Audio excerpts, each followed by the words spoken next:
Actually પૂજિતના અવસાન પછી મનમાં ઘણો બધો વિચારો આવતા હતા, કારણ કે બહુ વાલો હતો મને અને સાવ આકસ્મિક મૃત્યુ થયું છે, એટલે સ્વાભાવિક છે કે એકદમ આપણે લાગી તો આવે છે.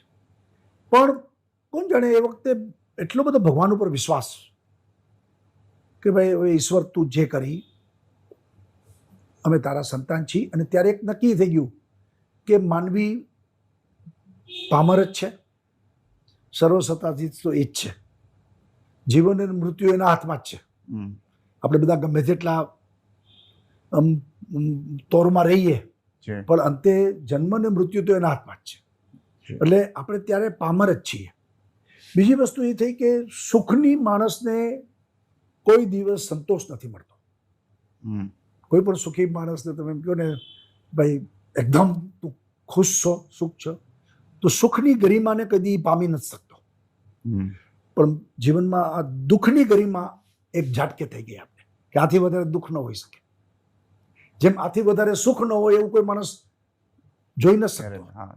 સુખી માણસને વધુ લાલસા જાગે છે બીજા સુખ મેળવવાની, પણ દુઃખની ગરિમાનો ટચ કરાવી દીધો આપણે.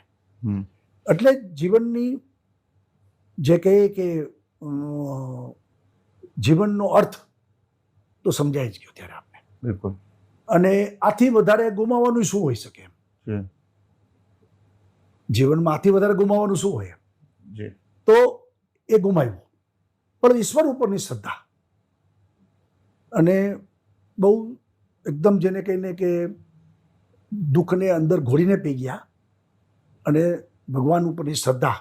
હું કહું કરણભાઈ કે પછી 1.5 વર્ષ જ વૃષભ આવ્યો, સ્વયં પૂજિત. પેલા 3 વર્ષ તો એટલે ભગવાને ખોટ પણ પૂરી દીધી આપણે. પણ પૂજિત એની કાયમી આપણે જેને કહીને કે એક સ્મૃતિ પણ રહી. અને એના નામે જે આપણે ટ્રસ્ટ ચાલુ કર્યું છે, કચરા વીણતા બાળકો, ગરીબ મેધાવી બાળકોને ભણાવી ગણાવીને આગળ કરવા, એ કામ આપણે કરીએ છીએ. ને આપણે અનેક પૂજિતો આપણે મળ્યા છે. બહુ સારી વાત છે.